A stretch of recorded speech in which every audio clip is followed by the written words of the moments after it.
우리는 교회와 관련된 그 실행 그리고 교리들에 대해서 공부하고 있습니다. 우리가 저번에는 교회의 헌금 그리고 이제 교회의 찬양에 대해서 우리가 살펴봤어요. 오늘은 간증에 대해서 한번 살펴보려고 합니다. 이 간증이라는 것은 하나님의 선하심 그리고 주님께서 우리의 삶을 통해 가지고 우리의 삶 속에 들어오셔서 일하시면서 정말 주님께서 우리에게 삶을 통해 주신 교훈이나 복 그것을 다른 사람에게 우리가 말해 줌으로써 그 상대방이 세움을 받고 또 교훈을 얻을 수 있게 하는 것이 간증이에요. 성경은 우리가 주님께서 우리에게 해 주신 그 일들을 다른 사람들 앞에서 간증하는 것을 지지하고 있습니다. 다른 모든 일이 그렇듯이 간증도 바른 방법대로 또 바른 때에 바른 장소에서 이렇게 하는 게 중요해요.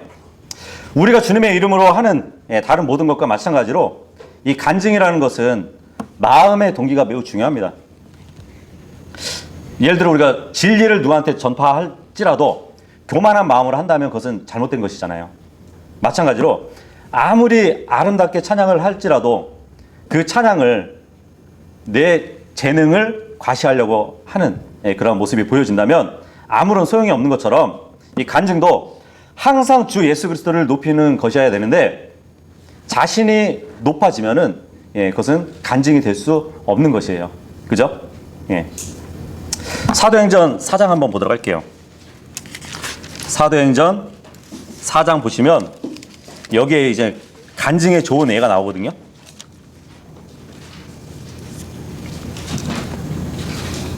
사도행전 4장 1절에서 3절까지 보시면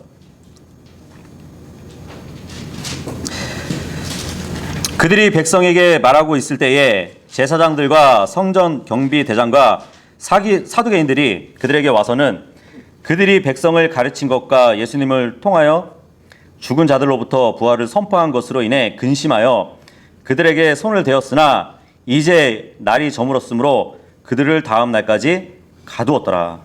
말씀을 전파하면서 지금 갇힘을 받게 됐어요. 그 13절 14절 보시면 그런데 저들이 베드로와 요한의 담대함을 보고 그들이 배우지 못해 무식한 사람인 줄로 알았으므로 이상히 여겼으므로 또 그들에 대해 즉 그들이 예수님과 함께 있었던 것에 대해 알게 되었고 또 병고침을 받은 사람이 그들과 함께 서 있는 것을 보았으므로 그들을 반박하는 어떤 것도 말할 수 없었더라. 쭉 내려가서 21절하고 22절도 보시면 이에 사람들이 백성으로 인해 사도들을 처벌할 방도를 찾지 못한 채 사도들을 더 위협하고 풀어주니라.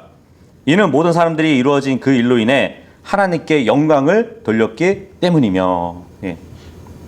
한 사람이 병고침을 받았고 그 병고침의 기적을 행한 사람들은 체포가 됐어요. 그런데 그들이 사람들 앞에서 담대하게 말했대요.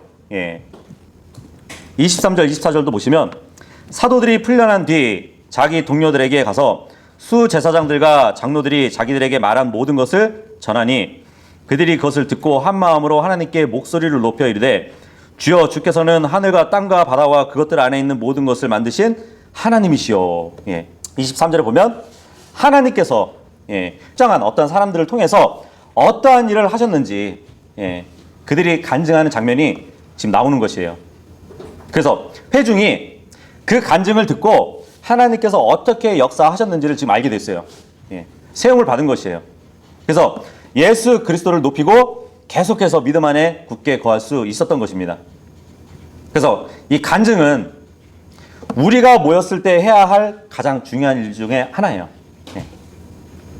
우리는 다른 사람이 주말에 무엇을 했고 어떻게 살았는지 그런 게 궁금해서 지금 이게 모이는 게 아니잖아요. 그죠?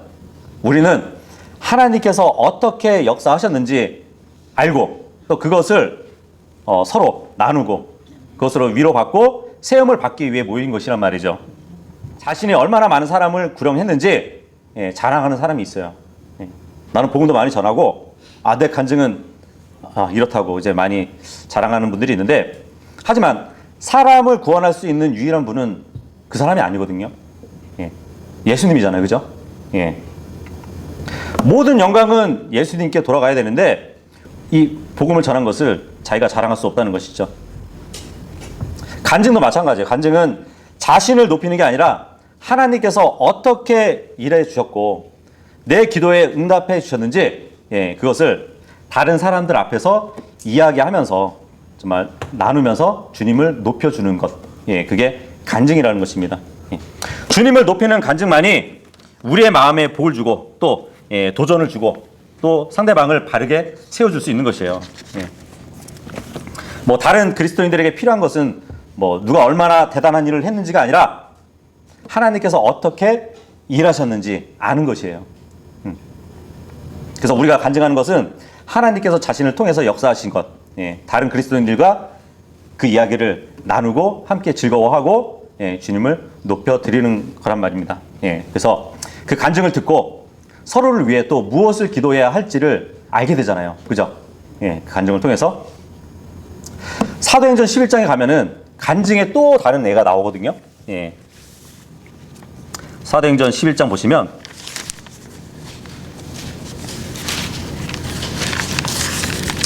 그 사도행전 11장 전에 10장에 보면 고넬료라고 하는 그 집을 방문했던 베드로가 나와요. 이 베드로는 주님께서 이방인들의 혼을 구원하시는 것을 보게 돼요. 그래서 사도행전 10장 44절 45절에는 이런 말씀이 있습니다. 베드로가 아직 이 말을 들을 때에 성령님께서 말씀을 들은 모든 자들에게 내려오심에 할례 자들에 속한 자들로서 믿은 자들 곧 베드로와 함께 온 자들이 이방인들에게도 성령님이 선물로 부어진 것으로 인해 다 놀라니 이 말씀을 하고 있어요. 그런데 사도행전 11장 1절에서 4절까지 보시면 베드로가 간증하는 그 장면을 보게 돼요.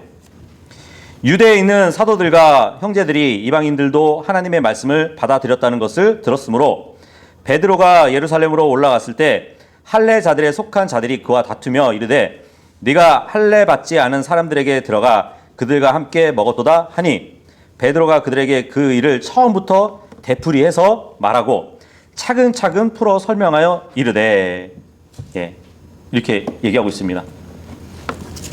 좀 내려가서 18절 보시면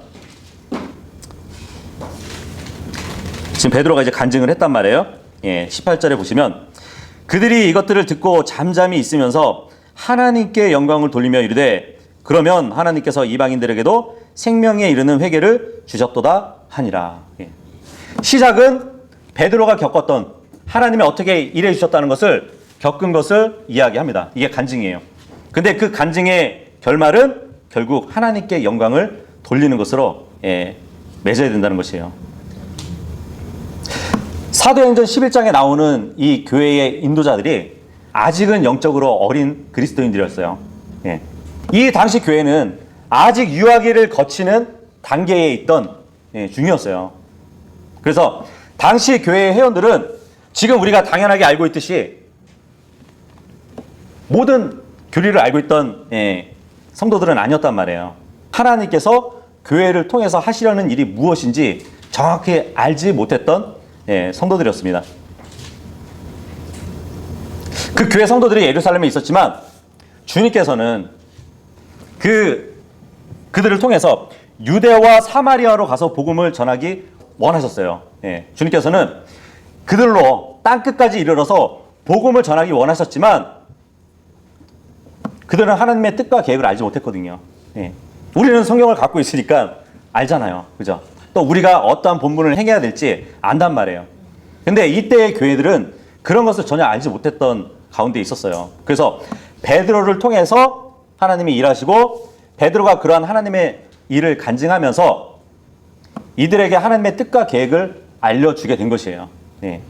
그래서 당시의 교회는 베드로가 이방인들에게 가서 복음을 전하는 게 하나님의 뜻이 아니라고 생각을 했었어요. 그래서 그들은 베드로를 막 비판했고 베드로는 성령님께서 어떻게 일하셨는지 그들에게 간증을 했던 것이에요.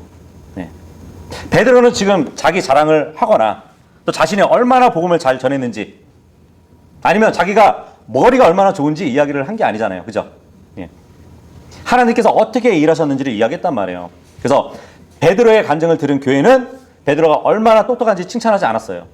그가 얼마나 말을 잘하는지 감탄하지도 않았어요. 오히려 하나님께 영광을 돌렸던 것이에요. 이것이 바로 성경에 나온 간증입니다. 예.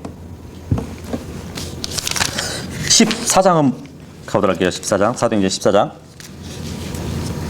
사도행전 14장 19절에서 26절까지 보시면 어떤 유대인들이 안디옥과 이고니움에서 거기로 와서 사람들을 설득하고 바울을 돌로 친 뒤 그가 죽은 줄로 생각하고는 도시 밖으로 그를 끌어내었으나 제자들이 그를 둘러섰을 때에 그가 일어나서 도시로 들어갔다가 이튿날 바나바와 함께 더베로 떠나니라. 그들이 그 도시에 복음을 선포하고 많은 사람을 가르친 뒤 다시 루스드라와 이고니온과 안디옥으로 돌아가 제자들의 혼을 굳건하게 하며 믿음 안에 거하도록 그들을 권면하고 또 우리가 반드시 많은 환난을 거쳐 하나님의 왕국에 들어가야 하리라고 권면하더라. 사도들이 그들을 위해 각 교회의 장로들을 임명하고 금식하며 기도한 뒤 그들이 믿는 주께 그들을 맡기고 두루 비시디아를 지난 뒤에 밤빌리아에 이르러 버가에서 말씀을 선포하고 아달리아로 내려가 거기서 배를 타고 안디옥으로 갔는데 이곳은 사도들이 이룬 그 일을 위해 전에 그들을 하나님의 은혜에 맡겼던 곳이더라. 예. 지금 내용을 보니까 지금 이들은 선교 여행을 했어요. 그죠? 예. 선교 여행에서 돌아온 후에 이들이 무엇을 했는지 27절부터 보시면 그들이 와서 교회를 함께 모아 하나님께서 자기들과 함께 행하신 모든 일과 또 그분께서 이방인들에게 믿음의 문을 열어주신 것을 되풀이하여 말하고 거기서 제자들과 함께 오랫동안 머무니라. 예. 선교사들이 선교 여행을 하고 와서 교회 자신들의 사역에 대해서 지금 보고를 하고 있는 것이에요. 예. 그런데 자신들이 어떻게 했다는 것을 얘기하지 않아요. 그죠? 하나님께서 자신들의 삶 가운데서 어떤 일을 해 주셨으며 어떻게 사역을 인도해 주셨고 사역지를 어떻게 변화시켜 주었는지 이야기하고 있어요. 예. 그것을 들은 사람들은 기쁨과 감사가 넘치게 되는 것이에요. 이 27절에서 바울이 간증한 것을 한번 주목해 보세요. 예. 하나님께서 자기들과 함께 행하셨대요. 예. 그래서 그 선교 여행 때 하나님과 함께 일을 했다는 것이잖아요. 그죠? 그리고 하나님께서 이방인들에게 믿음의 문을 열어주신 것, 이 믿음의 문을 열어주신 것이 바로 바울이 아니라 하나님이셨다는 것이잖아요. 계속 하나님의 일을 말씀해 주고 있어요. 그죠? 바울은 그냥 하나님께서 함께 일했을 뿐만 아니라 이방인들을 구령할 수 있도록 그 문을 열어주셨다고 지금 간증을 하고 있는 것이에요. 그래서 모든 교회가 모여서 들은 것은 하나님께서 어떻게 일하셨는가요? 교회가 모이는 중 하나는 하나님께서 어떻게 일을 하셨는지 서로 간증을 하고 듣기 위함입니다. 요한 3서도 한번 보도록 할게요. 요한 3서 5절에서 7절.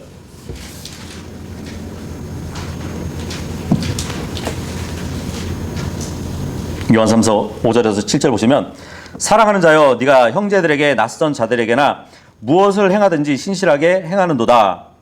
그들이 교회 앞에서 네 사랑을 증언하였느니라. 네가 하나님의 뜻에 합당한 방법대로 그들의 여행을 후원하면 그것은 좋은 일이 되리로다.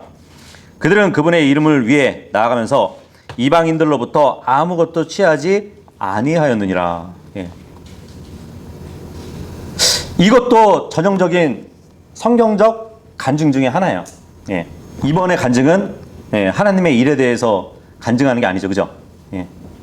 그런데 지금 어느 형제를 좀 이렇게 세워주고 있어요. 근데 이것도 간증이에요.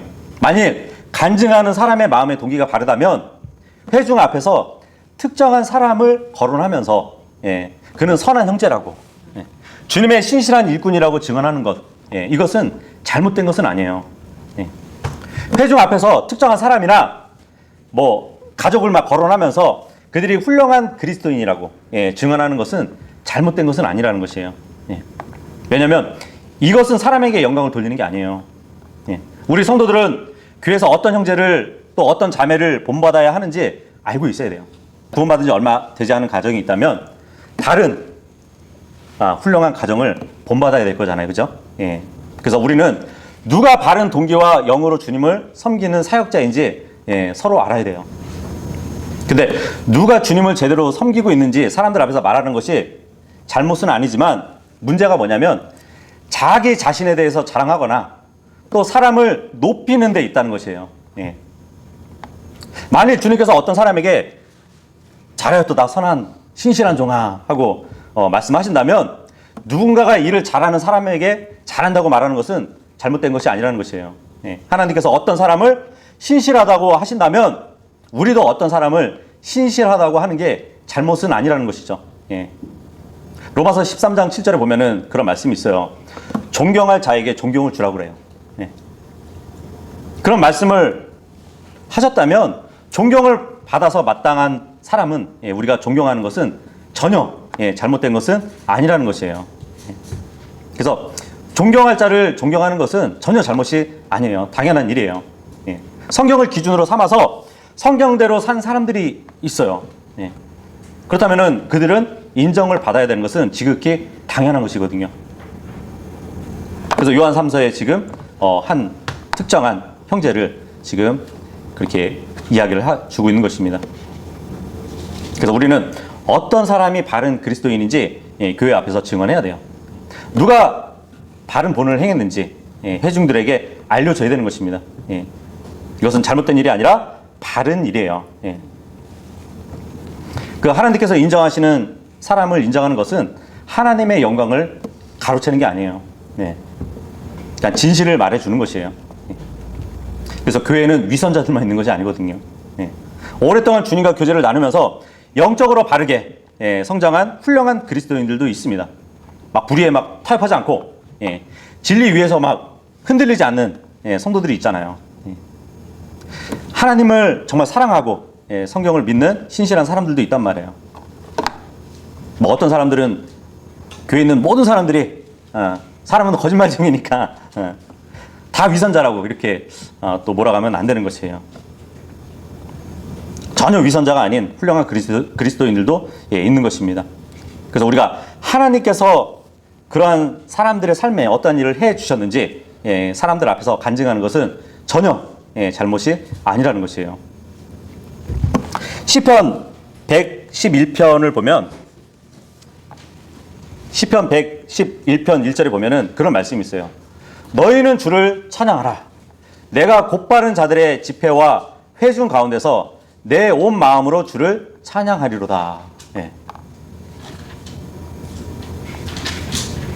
지금 우리 이 모임도 집회로 모인 것이에요. 회중들이 모인 자리란 말이에요. 그래서 하나님께서 해 주신 일을 찬양을 통해서 다른 사람들에게 알릴 수 있어야 됩니다. 그것이 바로 간증이에요. 하나님께서 어떤 일을 해 주셨는지 간증을 통해 회중들에게 알릴 수 있어야 됩니다. 시편 116편도 그런 말씀이 있거든요. 14절에 보면 그분의 온 백성 앞에서 이제 나의 서원들을 주께 이행하리로다. 그리고 18절 19절에 보면 이제 내가 나의 서원들을 주께 이행하되 그분의 온 백성 앞에서와 주의 집의 뜰에서와 오 예루살렘아 네 한가운데서 하리로다. 너희는 주를 찬양하라. 이 말씀이 있어요. 주님께서 나를 통해서 어떠한 일을 행하셨는지 다른 사람에게 알리는 게 간증이라고 말씀드렸어요. 주님께서 자신에게 특별한 일을 해주셨다면 혼자만 간직할 것이 아니라 회중 가운데서 알리고 주님을 찬양할 수 있어야 되는 것이에요. 이것이 바로 이 교회 모임의 중요한 하나입니다.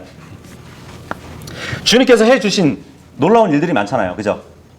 그런데 혼자만 기뻐하고 혼자만 감사하는 게 아니라 다른 지체들에게 알리고 함께 감사하고 또 기뻐하고 찬양할 수 있어야 되는 것이에요.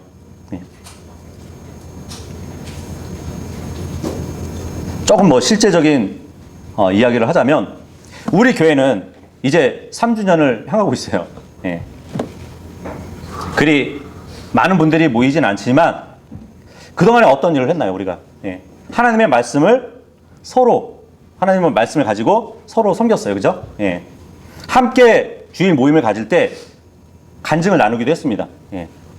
사실 교회로 모인 회중의 수가 작을지라도 서로가 개개인에 대해서 너무 잘 알고 있어요, 우리는. 그죠? 예. 그래서 간증 시간에 뭐 누군가 이상한 간증을 하지 않을까 걱정할 필요도 없어요, 우리는. 그죠? 예. 그런데 주님께서 뭐 교회에 복을 주셔가지고 성도들로 꽉 찬 교회로 성장했다고 생각해 보세요. 예. 성도들의 수가 많아지면 개개인에 대해서 우리는 몰라요. 그죠? 예. 그렇게 되면 이제 슬슬 이상한 간증을 하는 사람들이 나타나게 돼요. 예. 그래서 누군가 간증을 한다 그러면은 예, 주의해서 봐야 돼요.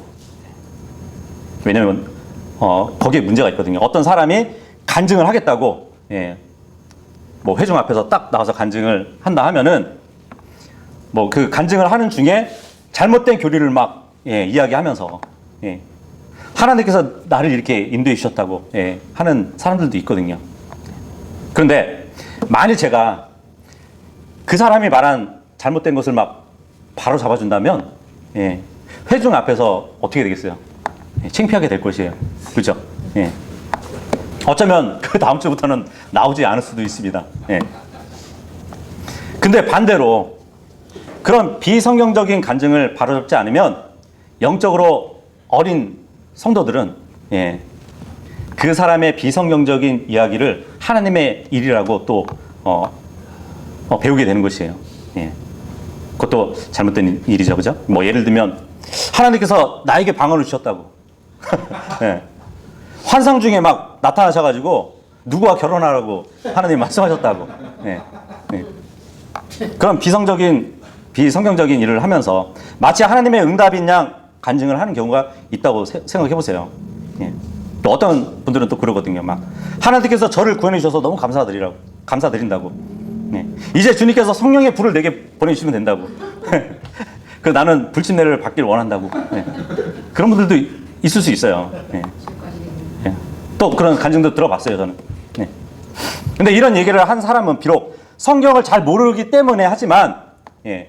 주님을 사랑하는 사람일 것이에요. 그죠? 예. 문제는 이런 간증을 바로잡지 못하고 넘어가면 영적으로 어린 다른 그리스도인들은 간증한 사람의 오류를 그 오류에 동참하게 돼요.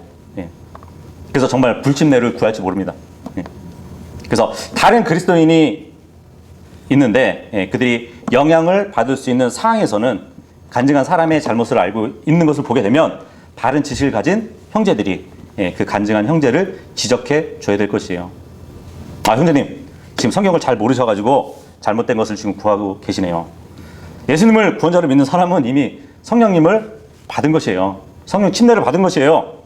그래서 불침례를 구할 필요도 없고 예, 하나님께서 절대로 형제님에게 불침례를 주시진 않을 겁니다 하고 이렇게 잡아줘야 되는 것이에요. 고린도전서 14장 한번 보도록 할게요.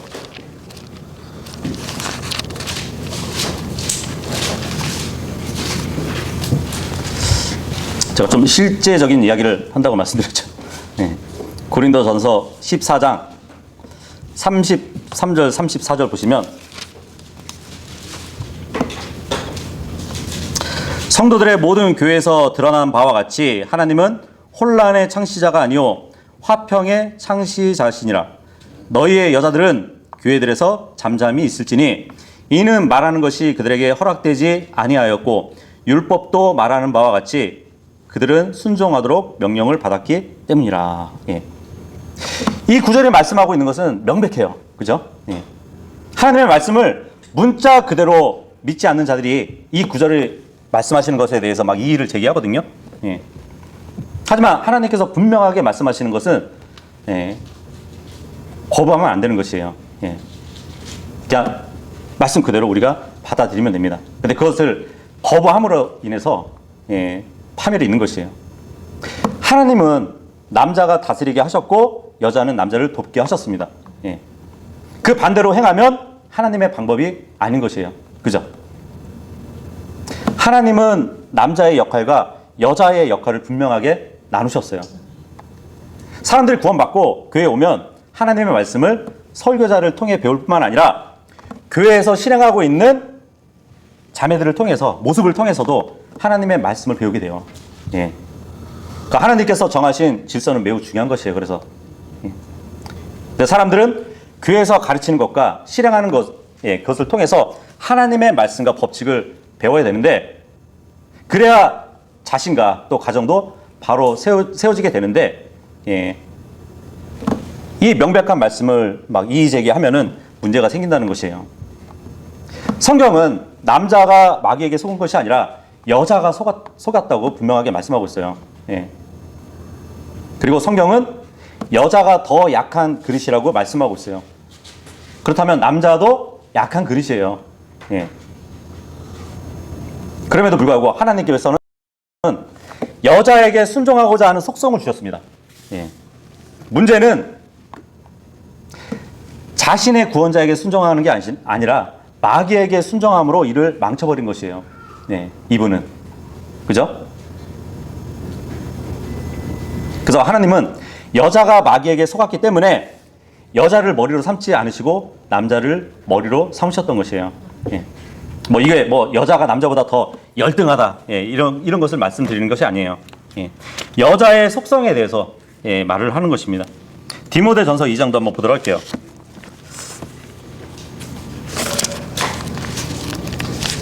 디모데전서 2장 9절 10절 보시면,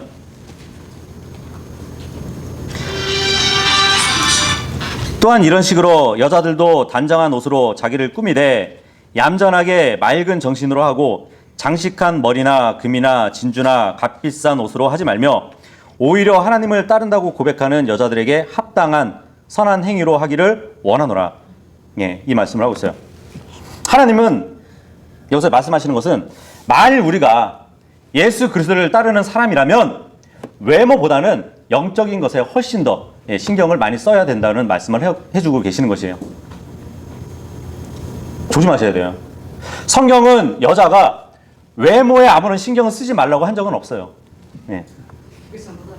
그렇죠. 다만 그것보다 훨씬 더 신경을 써야 할 것이 있다고 말씀을 하실 뿐이에요. 그리스도인 자매는 화장도 하면 안 된다고 그렇게 주장하는 분들도 있어요. 하지만 그건 성경적인 것이 아니에요. 주님께서 하시는 말씀은 30분 동안 화장을 하면서 5분만 기도하는 것, 그런 건 잘못됐다고 말씀을 하시는 것이에요. 어떤 사람은 사도행전 5장 보면은 아나니아와 삽비라 이야기가 나오거든요. 근데 둘 다 죽어요. 그 성령을 속여가지고 둘 다 죽는데, 먼저 아나니아가 죽고 그 다음에 삽비라가 나타나가지고 죽게 되잖아요. 그래서 사도행전 5장에서 삽비라가 아나니아보다 3시간이나 늦게 온 이유가 뭐냐면 화장을 하느라 늦게 왔다고 얘기를 하는 사람들도 있어요. 물론 그건 사실이 아니에요. 11절에서 14절까지 보시면, 여자는 전적으로 복종하며 잠잠히 배울지니라. 더욱이 나는 여자가 가르치거나 남자에게 권위를 행사하는 것을 허락하지 아니하노니 여자는 잠잠히 있을지어다. 이는 아담이 먼저 지어지고 그 뒤에 이브가 지어졌으며 아담이 속지 아니하고 여자가 속아 범법 가운데 있었기 때문이라. 그럼에도 불구하고 그들이 맑은 정신으로 믿음과 사랑과 거룩함 안에 거하면 그녀가 수태와 해산을 거칠 때에 구원을 받으리라. 하나님은 마귀에게 기회를 주지 않게 하기 위해서 이러한 질서와 규정을 해주셨습니다. 그런데 보편적으로 우리나라의 가정들을 보면은 아버지의 리더십이 사라져 버렸어요. 그렇죠? 근데 저도 외에는 아니에요. 불행하게도 지난 10년간 우리나라에서는 여성의 리더십이 더욱 확대되었어요. 결국 우리나라를 망쳐버릴 그런 위기에 있는 것이에요. 왜냐하면 하나님의 질서를 파괴하고 있기 때문이에요. 전 지금 여자가 남자보다 열등하거나 남자가 우월해야 된다는 그런 이야기를 하는 것이 아니에요. 지금 하나님의 말씀에 대한 이야기를 하고 있는 것입니다. 우리는 하나님의 말씀을 믿잖아요. 그죠? 우리가 하나님을 믿는다고 하면서 하나님께서 정해주신 그 질서를 따르지 않으면 우리도 결국 하나님을 믿지 않는 것이 되는 것이에요. 이 세상이 다 그렇다고 해서 우리까지 거기에 동조할 필요는 없거든요. 오히려 우리는 이 세상이 다 한쪽으로 몰려가도 끝까지 남아서 하나님의 진리를 지켜야 되는 것이에요. 왜냐하면 하나님의 진리는 언제나 옳고 언제나 최선이기 때문입니다. 근데 오늘날 목의 중심이라고 그러잖아요. 목의 중심, 어머니 중심.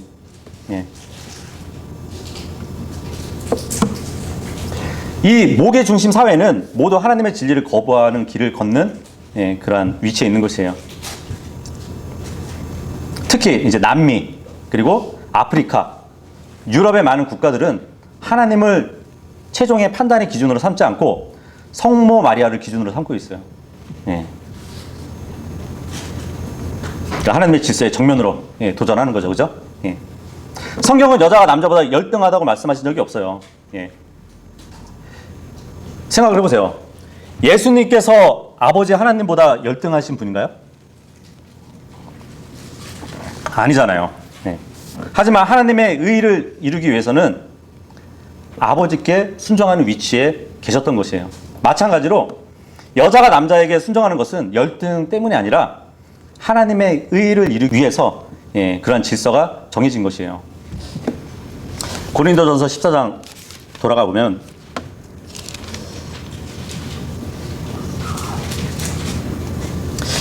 고린도전서 14장의 문맥은 가르치는 것에 대한 것이거든요. 여자는 간증을 할 수 있지만 가르치는 것은 하면 안 된다. 그렇게 말하시는 분들도 있지만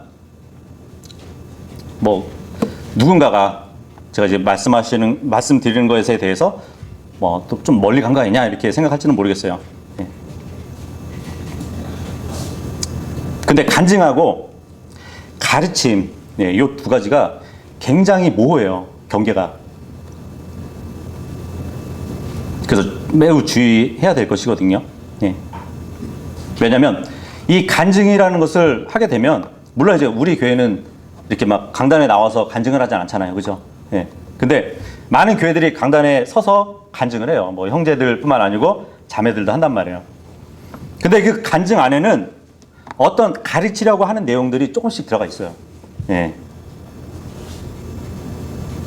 근데 그러한 메시지가 나온다면은 어떻게 하시겠어요? 그러니까 저는 강단에 서서 간증을 시키는 그 교회를 두고 하는 말이거든요. 우리는 그렇게 하지 않지만 자매가 간증을 하다가 조금이라도 형제들을 가르치고자 하는 그 말이 섞여 있다면 그렇다고 바로 중지시킨다면 어떻게 될까요? 회중 앞에서 그 자매는 창피를 주는 것이에요. 그래서 저는 잘못 실행할 가능성이 있는 것은 아예 하지 않는 게 좋다고 생각을 합니다. 고린도전서 14장 3절 보시면 그러나 대언하는 자는 사람들에게 말하여 그들을 세우고 권면하며 위로하나니 쭉 내려가서 24절하고 25절 보면 그러나 모두가 대언을 하면 믿지 않는 자나 배우지 못하는 자가 들어와서 모든 사람으로 말미암아 죄를 깨닫고 모든 사람에게 판단을 받으며 자기 마음의 은밀한 것들이 이렇게 드러나게 되므로 그가 얼굴을 땅에 댄 채 엎드려 하나님께 경배하고 진실로 하나님께서 너희 안에 계시다고 전하리라. 이 말씀을 하고 있어요. 이 말씀을 잘 기억하고 히브리서 4장을 한번 보도록 할게요. 12절 13절 보시면 하나님의 말씀은 살아있고 권능이 있으며 양날 달린 어떤 검보다도 예리하여 혼과 영 및 관절과 골수를 찔러 둘로 나누기까지 하고 또 마음의 생각과 의도를 분별하는 분이시니 그분의 눈앞에서 드러나지 아니하는 창조물이 하나도 없고 모든 것이 우리와 상관하시는 분의 눈에 벌거벗은 채 드러나 있느니라.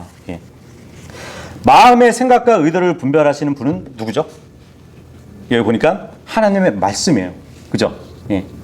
개인의 마음을 다른 사람에게 드러내주는 것은 하나님의 말씀이라는 것이에요. 만일 믿지 않는 사람이 교회에 왔어요. 근데 믿는 자들이 자신들에 대해서 막 자랑하는 것을 보면 아무도 죄를 깨달을 수 없을 겁니다. 그죠? 이게 바로 고린도전서 14장에서 말씀하고 있는 것이거든요. 우리는 찬양할 때 하나님의 영광을 위해서 해야 돼요.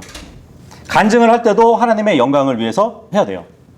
뭐 찬양이나 간증을 하는 사람은 자신을 드러내는 것이 아니라 하나님을 드러내야 하는 것이에요. 뭐 좋은 설교는 설교자를 드러내는 게 아니라 하나님을 드러내는 설교일 것입니다. 그래서 하나님의 영광을 위해서 하면 사람들이 하나님께 돌아오게 될 것이, 그죠? 우리가 하나님의 영광을 위해서 간증하고 하나님을 높이고 덕을 세우면 하나님의 백성들은 복을 받고 또 구원받지 못한 사람들은 확신을 갖게 될 것이에요. 이 간증이라는 것은 어디서나 할 수 있어요. 회중 전체가 모인 가운데서도 할 수 있고 한 사람 한 사람에게 이야기해서 간증을 나눌 수 있습니다. 간증은 반드시 회중 전체에 있는 데서 해야만 한다고 말을 하는 것은 아니에요. 왜냐하면 저 또한 한 사람이 개인적으로 해주는 간증을 통해 가지고 감동을 받은 적이 있어요. 그래서 내 마음의 변화를 겪어본 적이 있습니다. 여러분들 왜 지금 교회에 오셨어요? 의무감에서 오셨나요? 잘하셨어요. 아니요, 믿음으로 오셨어요? 믿음으로 오셨어도 잘하신 것이에요. 근데 하나님께서 한 주 동안에 해주신 일들, 그것을 다른 지체들과 나누려고 오셨다면, 지난 한 주 동안에, 아니면 지난 한 해 동안에 하나님께서 여러분에게 해주신 일이 무엇이었는지, 여러분에게 해주신 그 일 중에서 하나님께 영광을 돌릴 만한 일이 무엇인지 다른 지체들과 나누시길 바랍니다. 우리의 대화가 이 세상에 쓸데없는 그런 일이 아니라 주님께서 우리를 통해서 해주신 일이 무엇인지 서로 나누고 주님을 영화롭게 해드리길 바라겠습니다. 그래서 예수님께서 여러분을 위해 해주시는 일이 다른 사람에게 정말 이야기해 주고 싶은 그 마음이 있다면 그것이 바로 간증이에요. 그래서 하나님께서 여러분의 삶에 어떠한 선한 일을 해주셨는지 다른 사람에게 알려주십시오. 그래서 물론 우리가 교회에서 간증을 할 때에는 뭐 하나님께서 정하신 방법대로 해야 된다고 말씀드렸는데 꼭 뭐 강단에 서서 이렇게 대표적으로 하는 것이 아니라 개개인적으로 이렇게 서로 세워주는 그러한 간증을 하시길 바라는 것이에요. 그래서 올해는 우리가 각자에게 주님이 어떻게 일하셨는지에 대한 그런 간증이 넘쳐나는 한 해가 될 수 있기를 바라겠습니다.